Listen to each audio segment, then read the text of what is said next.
Hey, everybody. Come on in. Come on in. It's all about to break loose. Yeah, there's stuff coming at us. Let's see if we can get ready for it. What's the day today? April 20th. Happy April 20th, which has no significance whatsoever. I say that so I can remain on social media. Now, would you like to enjoy this experience to the best possible extent? Well, all you need is a cup or a mug or a glass, a tankard, chalice or stein, a canteen, jug, a flask, a vessel of any kind. Fill it with your favorite liquid. I like coffee. And join me now for the unparalleled pleasure, the dopamine hit of the day, the thing that makes everything better. It's called the simultaneous sip, and it's going to happen right now. Get ready, get ready, get ready, go. Savor it, savor it. Okay. Well, the most important news of the day, and I don't say this lightly, if you haven't heard this news report, let me be the first one to tell you. There's a new documentary that investigates whether Bigfoot murdered some Northern California pot farmers. No, I'm not making that up. There's an actual documentary looking into whether Bigfoot murdered some Northern California pot farmers. And the investigative journalist heard a story that still haunts him about a savage Bigfoot attack. So that seems credible enough. It's in the news. In related news, CNN will host a special of its own to determine if racism is the cause of Bigfoot's attack. No, that's not true. No, just the CNN part's not true. The other part's true. There's a documentary about Bigfoot killing people in my state. I don't know how far away this happened, but I am in the same state as a murderous Bigfoot. And if you think I'm happy about that, one more thing to worry about. I wake up this morning and I'm like, oh, what do I have to worry about? Let's see. Well, it's climate change and could be some riots. What? Murderous Bigfoot? Somewhere on the loose in my state? And how many of them are there? And did the Bigfoot have any accomplices? Right? These are the things we need to know on 420. All right. In other news, Ron DeSantis just became president in 2024. You need some details on that? Yeah, Ron DeSantis just became president in 2024. He's not, we're not there yet. But he did something this week that if this doesn't guarantee it, just guarantee he'll be president. Let me tell you what it is. And in the comments, I want to see if you get it. It's not a headline, but it will be. It will be a headline. It goes like this. This is so clever that it's funny. You ever see something somebody just does something that's so smart that it actually just makes you laugh because you didn't think of it? Here you go. So there's a new law, I guess he just signed it, in Florida, DeSantis' state, and it grants civil legal immunity to people who drive through protesters blocking a road. You see it? It's over. It's frickin' over. Talk about picking up free money. Are you not laughing? Seriously. How many of you are laughing out loud? Because why did he think of this? Nobody else thought of this? Oh, somebody says a few states have that now. But even so, the fact that he would make this change, or at least sign it, who knows who was behind it, but he signs this thing just at the perfect time. I can't think of anything that would be more on point than this. I tell you, he just won the presidency. It's over now. Um, let's see. Meanwhile, Minneapolis Mayor Jacob Frey, or Frey, I don't know. He said this in public. Compare these two political actions. All right, the Ron DeSantis one of the smartest things you'll ever see politically. Now here's the dumbest thing you'll ever see from Mayor Jacob Frey. He said yesterday in public, he said this. That's the funny part, is that he said it in public. Regardless of the decision made by the jury,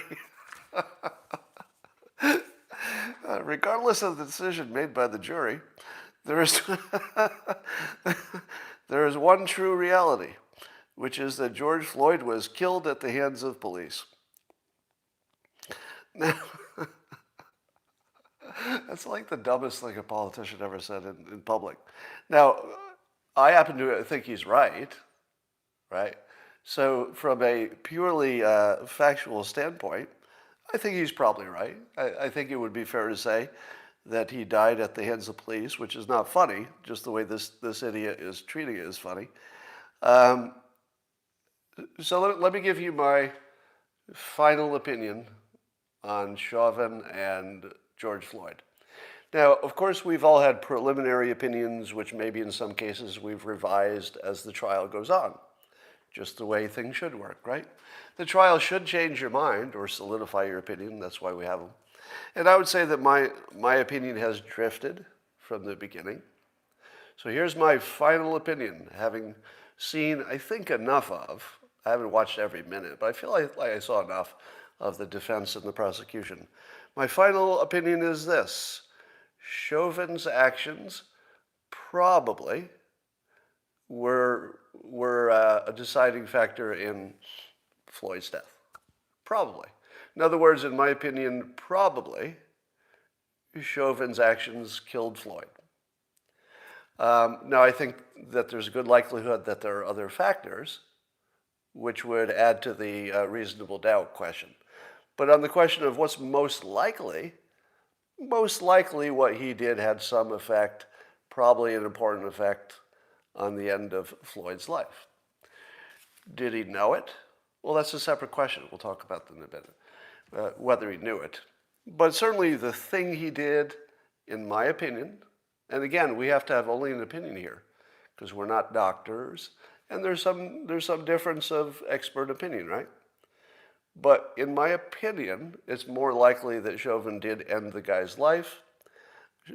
I won't say the guy because we'll treat him with more respect. Let's say George Floyd's life was ended, probably had something to do with Chauvin. However, do you go to jail because you probably were part of it? Well, that's where it gets a little tricky, right? So I do agree that Jacob Frey, the mayor, is probably right that it was homicide. I think that part is sort of technically true. But to say that out loud when things are so sensitive is just dumb. This is just dumb politics. All right. We're going to talk more about the trial. Have you noticed that the trolls are out? Sometime this week, and yesterday I noticed it when I was talking with Ari Cohn, a bunch of somewhat obvious trolls, the ones who have 0 followers and they don't have a profile picture and they just signed up, that sort of thing. So a bunch of trolls that I'd not seen for quite a while in the political process. They'd gone quiet for a while. But they came out recently. And I just got hammered on some tweets about the Chauvin Floyd case. And it looks like most of them are paid trolls. Who's paying them? Who are paying all the trolls who are talking about my comments about the case and saying that no matter what I say about it, that therefore it's proof I'm a racist? What kind of troll would do that? And who would pay them?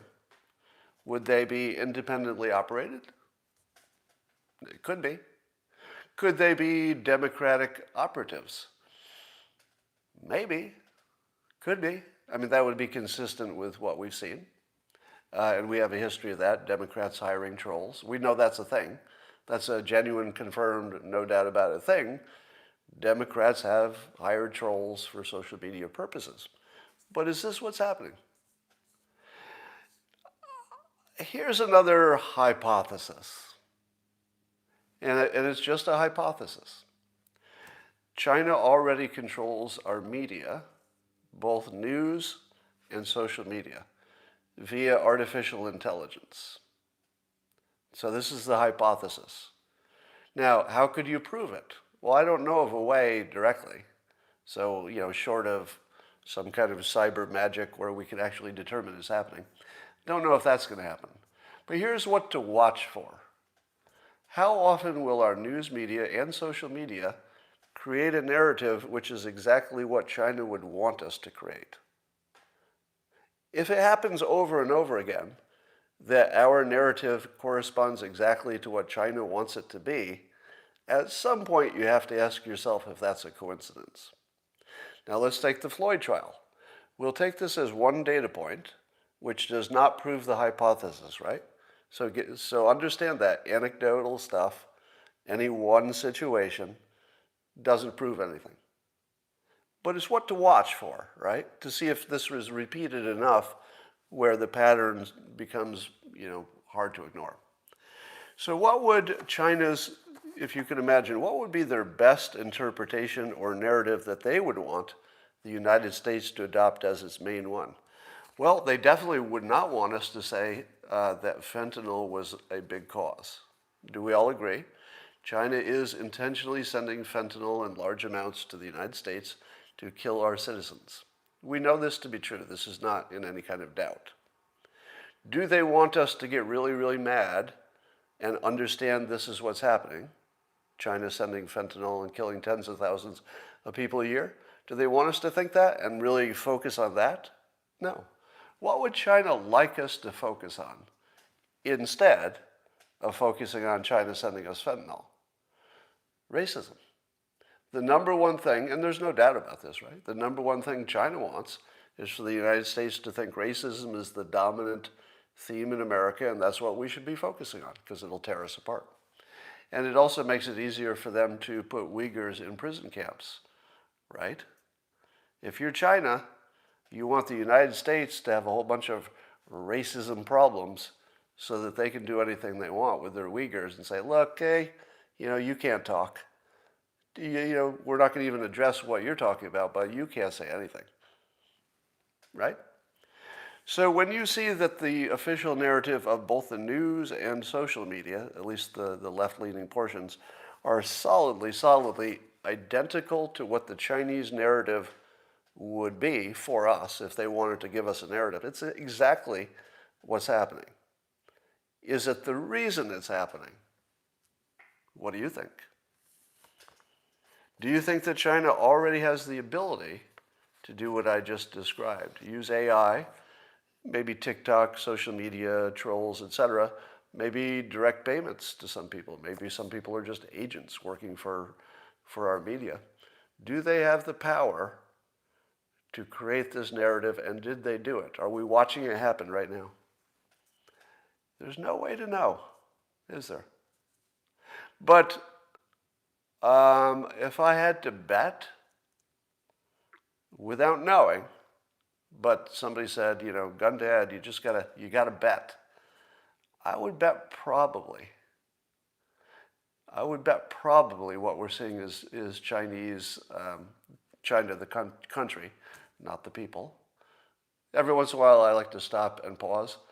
Chinese people, I love. I love Chinese people.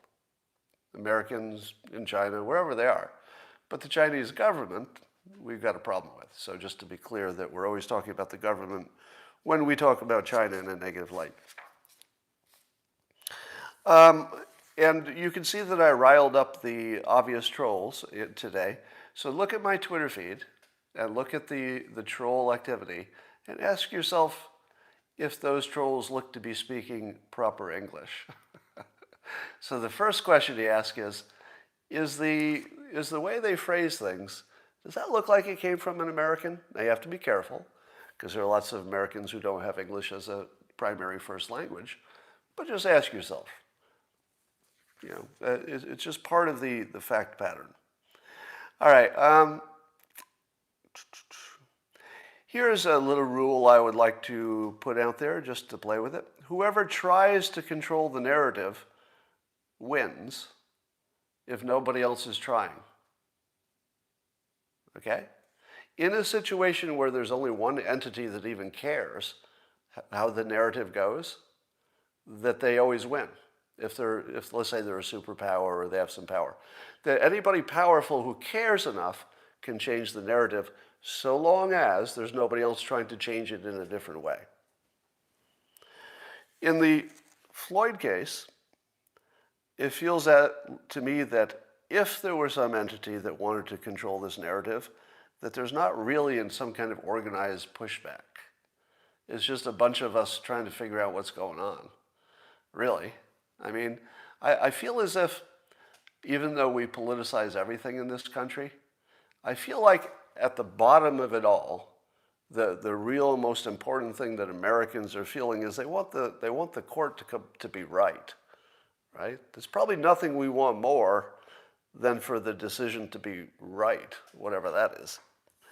And I feel as if China might have a different opinion of what they want to happen. So they might have the only narrative preference that is strong enough, and they have the power to make it happen, that there's no counter narrative that anybody's doing in any organized, big, hire trolls, use AI kind of way, right? I think they're just fighting alone. If it were something that had more to do with, let's say, national integrity or defense, I would suspect that we have spooks who could push back on the narrative, right? And then maybe there's something like an even tension there. All right, let's talk about the Chauvin trial. We now have both the defense and the prosecution have done their final arguments.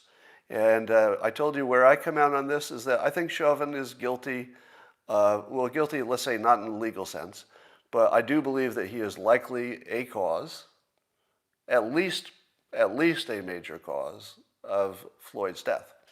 The question of whether there are other factors, whether he knew about it, those are all go to his defense or guilt. But in my opinion, he did something. Now, I heard from Robert Barnes yesterday. I was watching Frey and Barnes on their podcast, which is tremendous, by the way. It's the best. It's the best. I hate to say it because I do a live stream too. But if you're not watching Frey and Barnes, F-R-E-Y, and Barnes talk about this case, you're really missing the best analysis of it. And I've seen some different analyses. They do the best job, I'd say. And here's where I come out on all this. My verdict is that I don't believe Chauvin was completely aware that what he was doing was dangerous. Now, does it matter? I'm sorry, I spelled it. I confused the mayor with Frey and Barnes. F-R-E-I. So the correct spelling is Viva, V-I-V-A, F-R-E-I, and I apologize for getting that wrong because I just did the story about the guy with the other spelling. All right, so here's my take. I don't think Chauvin was aware that he was doing it. And the reason is that he did it right in front of everybody in slow motion. It was compatible enough with common police procedure. The other police officers didn't seem to be alarmed or look to stop him. There was some distraction from the crowd, so it's not clear that Chauvin was either smart enough or aware enough to do CPR when it was called for. So my verdict, if it were me, is that reasonable doubt has been clearly established. At the same time, I think he's probably a big part of what killed Floyd and probably didn't do what he should have done. Can we allow that? Can anybody have a is it possible to have a reasoned opinion that the guy is sort of guilty of something at the same time that reasonable doubt might allow him to go free? Can both be true? I think they can, right? So let's talk about where this is likely to go. Now keep in mind that I don't have a legal background, so anything I say on this, grain of salt, and maybe we can see how dumb I am at the end. So we'll see how it actually turns out, and then you'll have a better idea how dumb I am about legal stuff. But my take is this. I believe that the jury has now heard 3 separate jury instructions. I don't think you'll hear this analysis anywhere else, all right? But this is my take. The jury has heard 3 different jury instructions. And the jury instructions are everything in this case. It's everything. For example, if the jury was instructed that it doesn't matter what Chauvin was thinking, it didn't matter if he knew it was dangerous or not, well, that gives you one outcome. If the jury thinks it does matter what Chauvin was thinking and that he didn't know he was doing anything wrong, well, you might get a different outcome, right? Now, my examples might not be perfect, but these are the things which are known. We know that the defense was accused of misstating what the jury instructions were. So that's 2 versions. One is what the judge gave, the actual jury instructions. One is what the defense claimed they were, which was, debunked. And then there was what the prosecution claimed it was, which I believe also was misinterpreted. Now, the judge went to solve that by agreeing that he would reread the instructions and make sure the jury knew that the lawyers could not introduce new evidence, etc., and that they had to listen to the real instructions from the judge, and they should ignore anything that a lawyer says about the instructions. I think I got that right, roughly. What do you do if you're the jury? Keep in mind that now they've heard 3 sets of jury instructions, and the jury instructions will completely determine how they vote, to the extent that they even follow the instructions. All right, so now you've got 3 sets of instructions, and you've got 12 jurors who are normal Americans. Give me 12 normal Americans, give them 3 different sets of instructions. What's happening during deliberations? Right?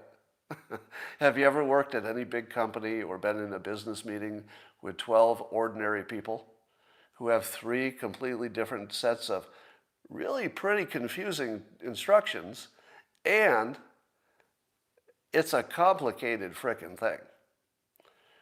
Whatever is happening in that jury room has nothing to do with the data, has nothing to do with reason, has nothing to do with justice, right?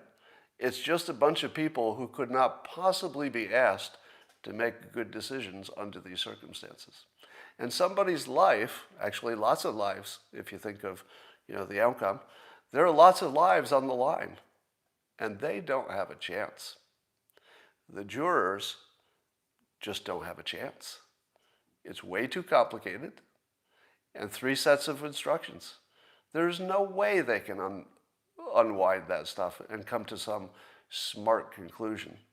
If you replace the entire trial with the best lawyer in the world, whoever it is, let's put in Alan Dershowitz just for our example, and just say, all right, we won't even have a jury. We'll just have Alan Dershowitz decide, because at least he knows the law. He can sort out the complications, and he can at least handle the argument. I don't even think he can handle this. I think even somebody as qualified as the best lawyer in the world would say, it's kind of a gray area, I gotta admit. Now, all of that suggests that the result should be that the burden of proof to a reasonable doubt, beyond a reasonable doubt, has not been met. In my opinion, that standard is not even close, right? My subjective opinion, not being a lawyer and not being on the jury, so I didn't get to see everything they saw. So from a different perspective, biased though it may be, I'm imagining I have the same kinds of biases as everybody else. But to my mind, reasonable doubt is easily met. But again, I'm not qualified nor informed. It's just my opinion. At the same time, I think probably Chauvin is guilty of doing the final acts that killed Mr. Floyd. The prosecution started with an emotional appeal in which he talked about the humanity of Mr. Floyd and how he loved his mother, etc., and he was popular within his family. How much of that has anything to do with the case? How much of the emotional appeal has anything to do with the facts of the case? None of it, right? So when you watch the prosecution play obviously to emotion and not even really talk about the facts of the case for a big portion of the closing, how do you feel about that? Because I would like to know that the system didn't allow that. I would prefer a system in which the judge said, everybody understands that human beings shouldn't be killed. You don't need to make us feel worse about it. Just deal with the facts. Did it happen? Is there guilt under the law? How is it even legal? This is a real question. How is it even legal to spend a bunch of time making people just feel especially bad when the point of that is to overcome their understanding and their dealing with the facts? How is that even legal? Seriously. Now, I get that you need to do a little bit of it. You do need to establish that we should care about everybody, right? He's not a criminal that you just say, well, we don't care if he's guilty or not. It wouldn't matter. He must be a bad person. So you don't want that. But it's one thing to establish that your person is a real person, worthy of all the protections of the Constitution. And it's another thing to just use gross emotional blackmail, basically, or manipulation on the jury while we're all watching. So if you're going to say to me, what does a travesty of justice look like? It looks like any of the lawyers trying to convince a jury to use their emotions over the facts. And we saw that right in front of us. We watched that happen. How is that cool? I'm sure it's legal, but it's not cool. And I got to tell you, if I were in the jury and I had to sit through, one more minute of George Floyd was an awesome guy, which I believe is actually true. This sounds like he was pretty awesome. He had some drug problems, and people have drug problems. And, if he did other crimes, those are other crimes. But, so I don't even know why that's legal. All right, the other thing is the jury, of course, will be influenced by, Maxine Waters claiming that there should be more confrontational stuff, which even the judge pointed out is probably grounds for dismissal, or what do you call it, grounds for appeal. So here we have a situation where this is how ridiculous this is. Chauvin apparently is probably going to go to jail for a different crime. Did you know that? I heard this on Frey and Barnes too, that apparently Chauvin has a whole separate legal problem with allegedly not paying his taxes for years. So he's going to go to jail for 10 years or something anyway. Beyond that, we have an emotional case, not a factual case. We have 3 different sets of jury instructions. We have 12 people who couldn't possibly, at least collectively, all of them, couldn't possibly understand the complexity of even what the charges mean or how to sort them out. There's no such thing as 12 people who can do that. It isn't even a thing. And let's see, what else is wrong with this? Yeah, well, I guess that's the main thing. All right, and we know that it'll be overturned on appeal, or at least the appeal would be pretty solid. So you've got jurors who are worried about their own life if they're smart. Somebody said on social media, well, they were instructed not to watch the news so that they don't really know that they're in danger. They know they're in danger. Come on. Of course they know. They knew before they got on the jury. Everybody knew that if you're on this jury, there was a little bit of extra danger. So here are the charges. Now that you've heard the whole case, let me describe what the charges mean and see if these apply. There's second-degree unintentional murder. So that would allege that Chauvin caused Floyd's death without intent. So no intention is required. While committing or attempting to commit felony third-degree assault, meaning that the third-degree assault was intentional infliction of substantial bodily harm. So, was Chauvin intentionally inflicting substantially bodily harm in a way that a reasonable person could have known, death was a possibility? And I would say no, because he was doing something that has worked lots of times without killing anybody and is actually part of police procedure, described as the least dangerous thing you can do under some circumstances. So I would say, at least in terms of reasonable doubt, there's so much of it here that I don't think a reasonable jury, if they were basing it on the facts, second-degree unintentional murder, I don't see any chance. Now, there is a chance in a political sense he'll be guilty of that, but not on a factual basis. I don't think it's even close. Then there's the third-degree murder charge that says that the death was caused by Chauvin perpetrating an act eminently dangerous to others and evincing a depraved mind without regard to human life. So an example of that, I understand, would be shooting into a crowd. You weren't trying to kill some specific person, but you were certainly not caring if anybody died, and your actions caused it. Is that what happened? Do you think that that Chauvin was perpetrating an act eminently dangerous to others? Now, this is where it gets complicated. He was doing something that only was a danger to the person he was dealing with, and he had a specific reason to do it, which could be a good reason or a bad reason, but he had a specific reason that was within the realm of police work. So I don't see how this could possibly apply, but I guess you'd have to really be a lawyer to know. But how is the jury going to even deal with this question? Like, I read this question and I don't even know how to deal with it. Do you think the jury does? All 12 people? They're all more capable than I am at dealing with the complexity of this question. What exactly are they determining? Are they determining Chauvin's guilt, or is the jury trying to figure out if their own reading comprehension sucks? Because that's really what will determine whether he goes to jail, whether the jury has good reading comprehension. There's your system for you. All right. And then how about second-degree manslaughter? Now here we get into something that at least has a chance of being factually proven. And that charge alleges that Chauvin causes Floyd's death by, quote, culpable negligence, whereby the person creates an unreasonable risk and consciously takes chances of causing death or great bodily harm. So do you think that what Chauvin was doing was consciously, because here's the mind-reading part, you have to know that Chauvin was consciously doing something that was obviously dangerous.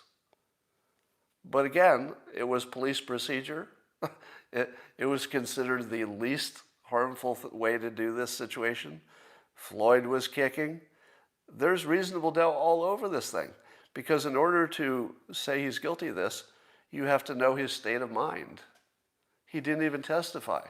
How in the world are you going to read Chauvin's mind to come up with he consciously knew he was doing this, when he did it in slow motion in front of witnesses with cameras?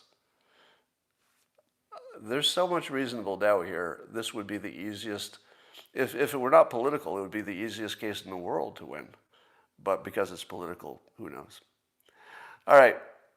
Now, I heard some people say to me that their interpretation of the jury instructions were that Chauvin's state of mind, and I think the prosecution said this too, that what Chauvin was thinking or intending doesn't matter. It's just what he did. But do you think the jury will take the prosecution's interpretation and just ignore what Chauvin was thinking? Would you do that?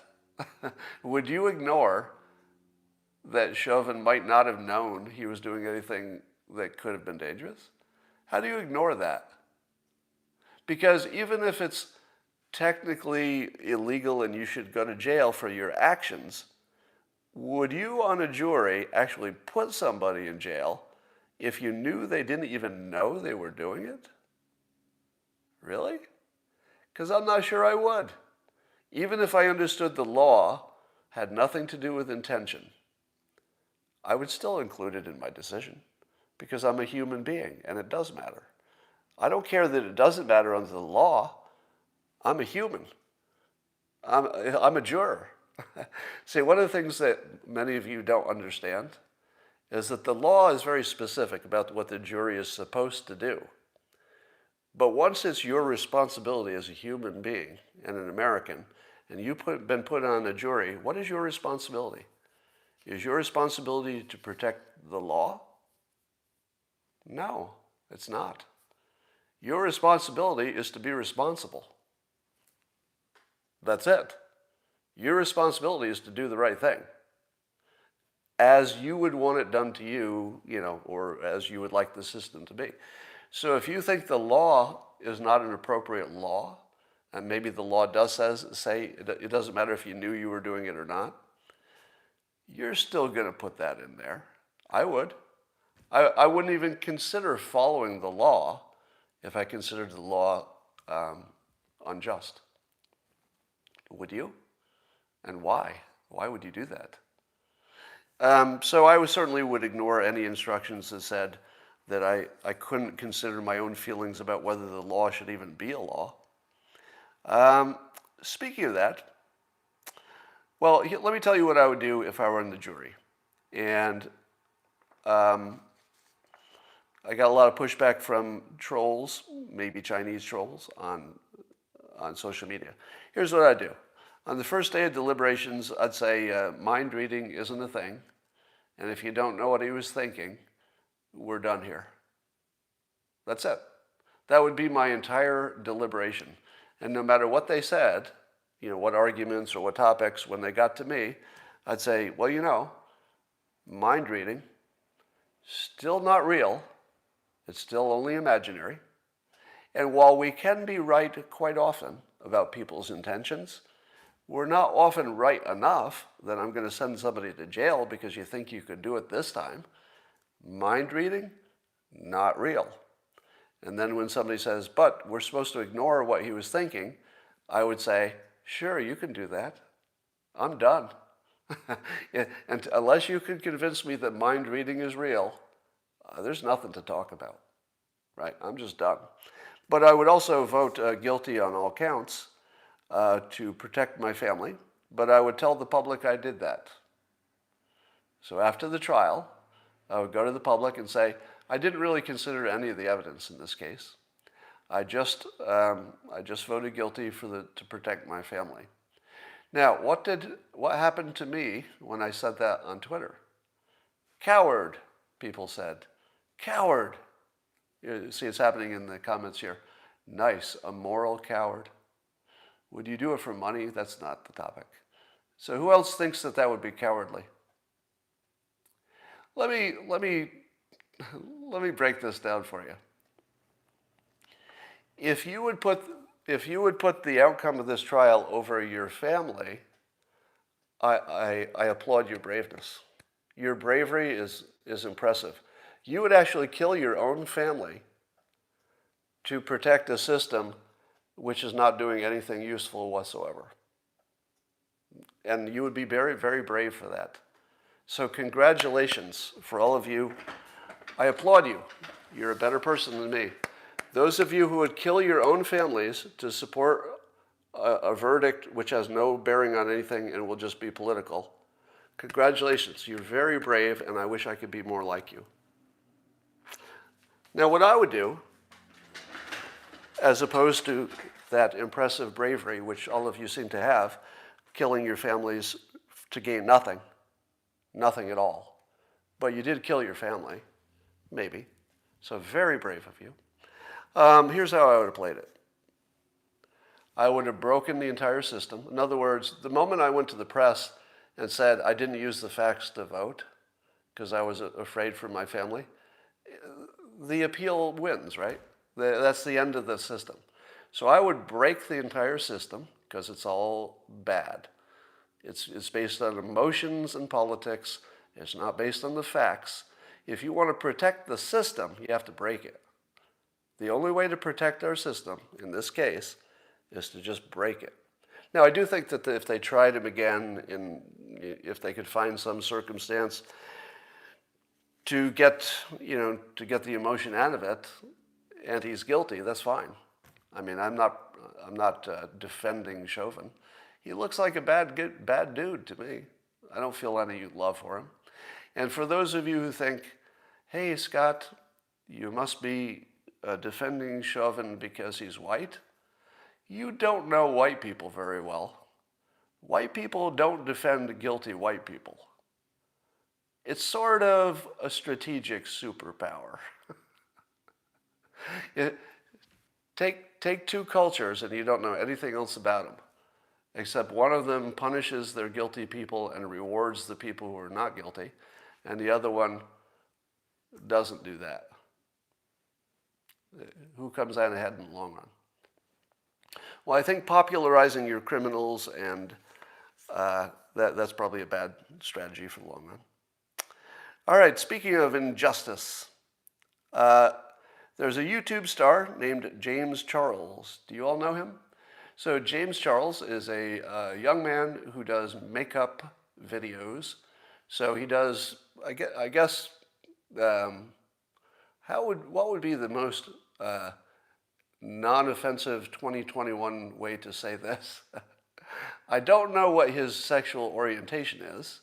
It's at least bisexual, but I don't want to characterize him. So it's at least bisexual. That's all I know. Or gay, or he doesn't non-binary. Who knows what it is?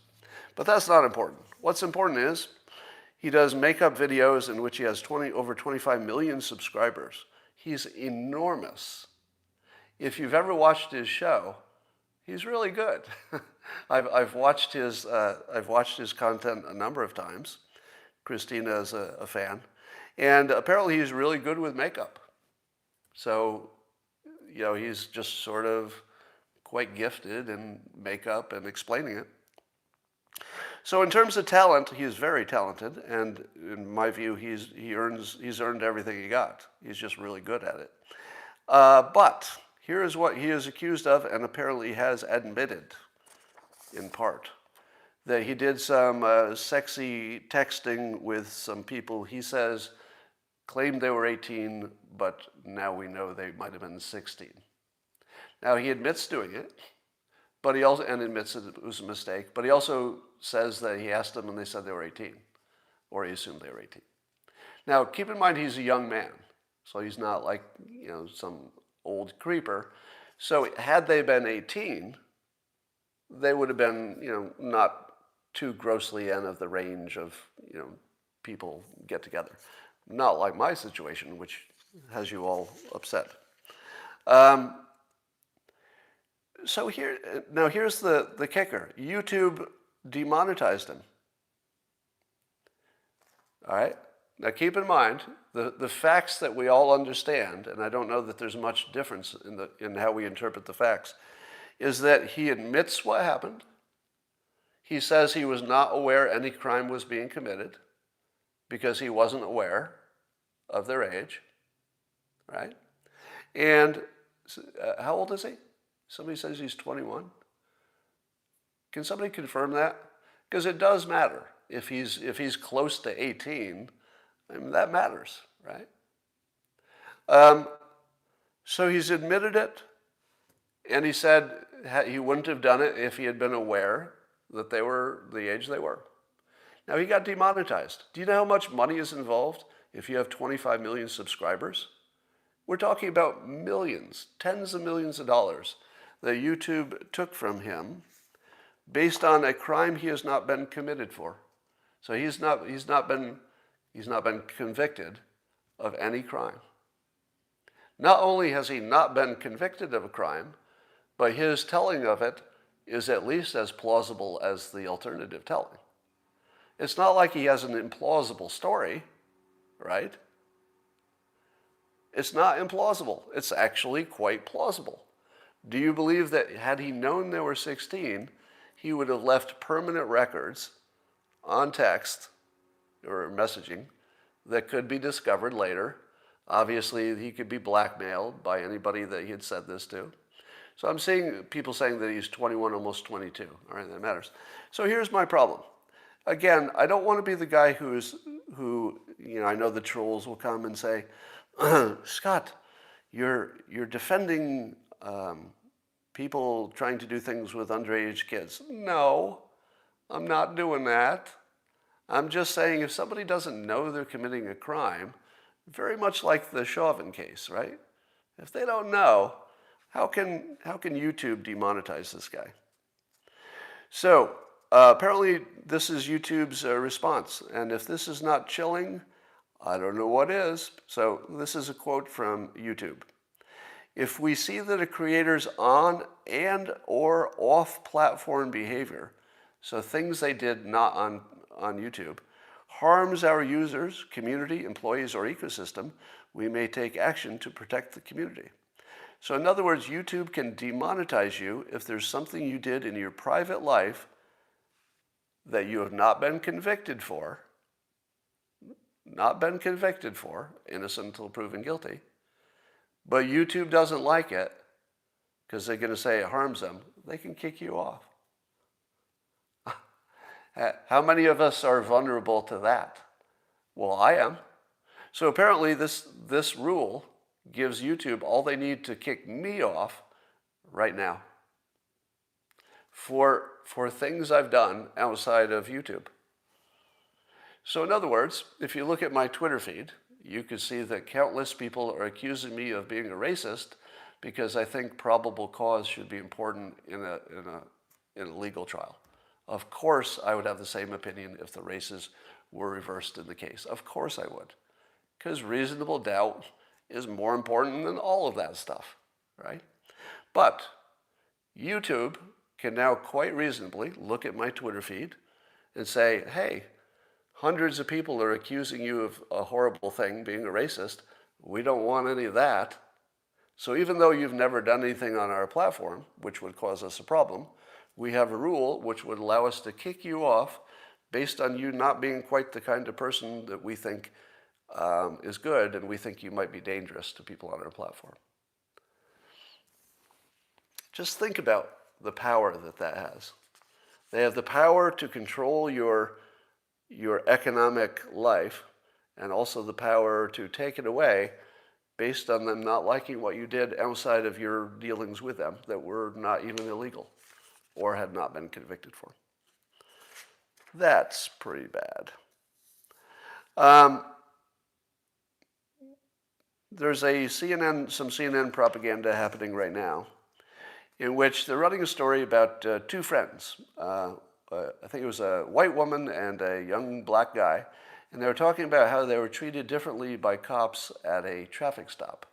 Now, when you hear that story, you say to yourself, well, I know where this is going to go. The police will treat the young black man very roughly. They will treat the white person, in this case a woman, I think, they would treat her less likely, and now we'd see another evidence that the police are brutal against black people, which is exactly what you want to see when the Floyd verdict is coming, right? So if this looks like they're throwing matches into gasoline, they are. But then you listen to the actual story, and it turns out that the police handcuffed and briefly detained the young black man they found because there was a warrant out by somebody with his exact name, and I think it was an unusual name. You can tell from the recording that the police realized they have the wrong guy, and then later they found out that somebody else had used this fellow's name when stopped and didn't have ID, I guess. So there was somebody unrelated to this story, some other person at a different time, who had used this he was an innocent guy. This perp had used the innocent guy's name, and so when the innocent guy was stopped by the police for whatever normal thing, they briefly detained him. determined fairly quickly that he was the wrong guy, probably just from photos, I assume, and then released him with something that sounded sort of like an apology.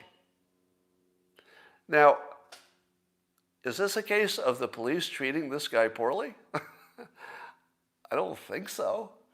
Don't you imagine that if the white person had had an unusual name and an arrest warrant under that name, they would have at least held the other person until they found out if they had the right person, and then released them when they found out they didn't? How in the world would those two cases be treated differently? You know, one is speeding and one has got an arrest warrant. It turns out wrong. It's a wrong arrest warrant. But one has an arrest warrant. These are not equal.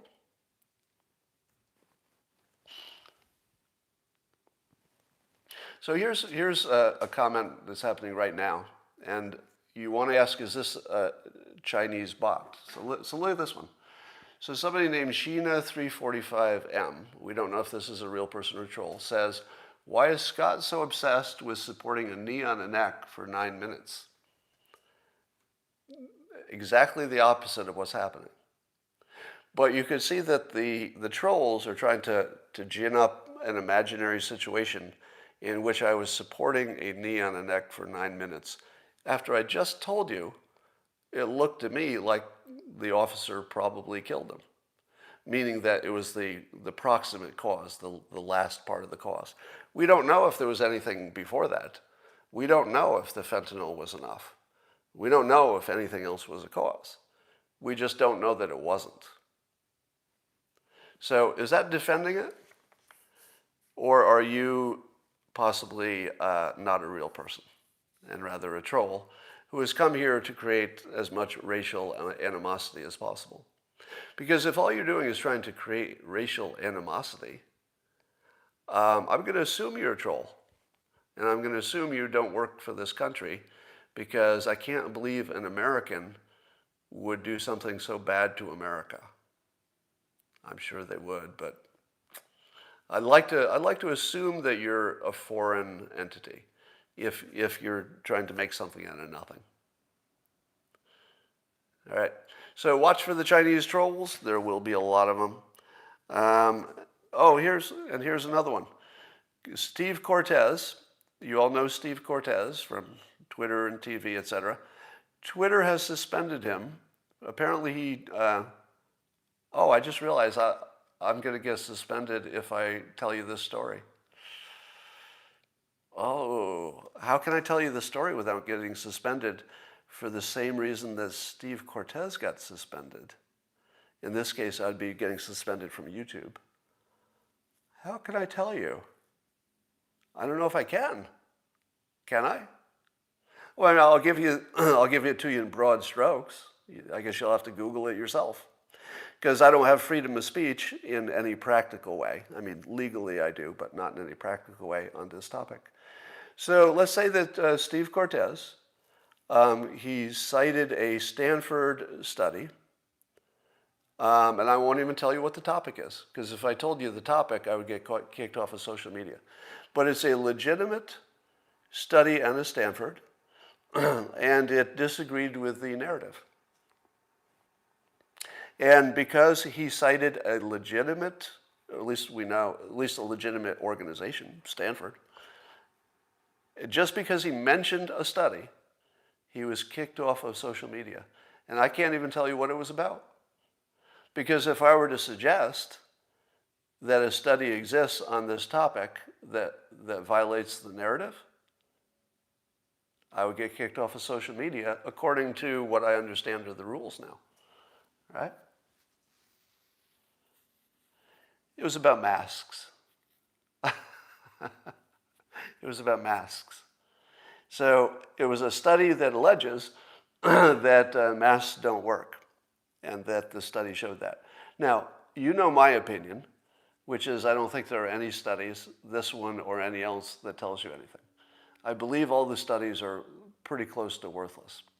So I would not have been on the same page with Steve Cortes on this, but I certainly would have retweeted it, because if a legitimate organization does a study on an important topic, I would retweet that even if it didn't agree with my preconceived notions. This is pretty important. So, and let me give you my opinion on masks.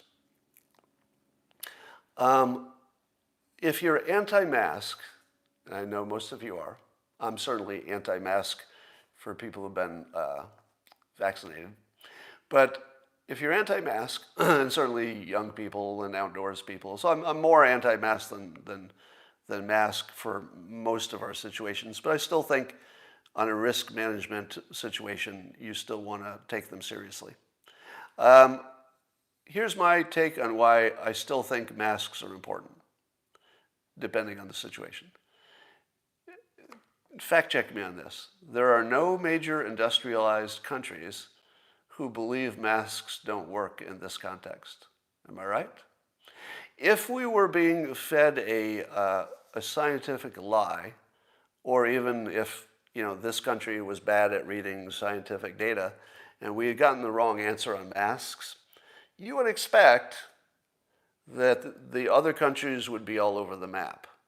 You'd expect that there would be more countries that just said, masks don't work, like Germany. Wouldn't you expect to see Great Britain or France or Germany, South Korea, Japan, Australia, Canada?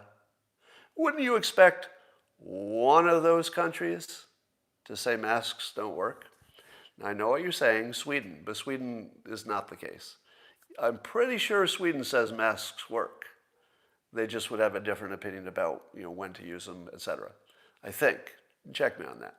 So I don't believe there is any country, there may be some smaller countries and third world countries, but I don't believe there's any major industrial country with a robust scientific community who has a different opinion. Right? Can anybody fact check me on that? And I don't think Sweden counts, and states don't count. I'm talking about entire countries. Now, there may be places where they're playing it differently. Sweden's a case where they're playing it differently. It's not a case where they say masks don't work. So just fact check me on this. So this is where I come down on it. I'm no expert on masks, but in any case where there is ambiguity, you would expect that at least countries would disagree. You can certainly see that people within countries would disagree, and that wouldn't tell you what you need to know. But there's no entire country that has a robust scientific community that's on the other side. Ask yourself why. Are they all wrong? All of them? I don't know.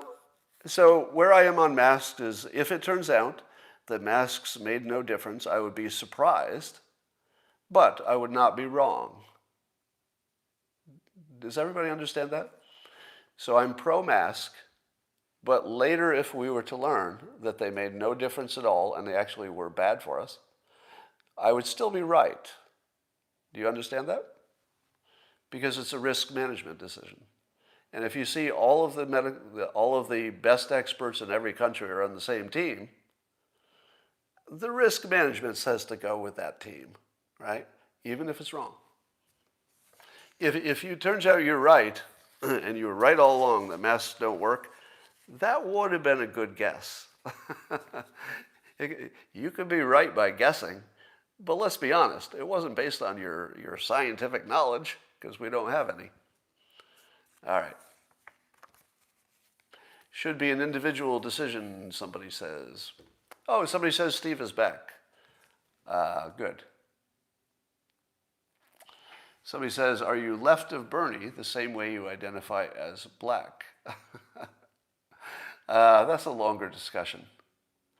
But how you identify determines how people receive your message. So from a pure communication standpoint, sometimes it's good to be on the same team you're trying to convince.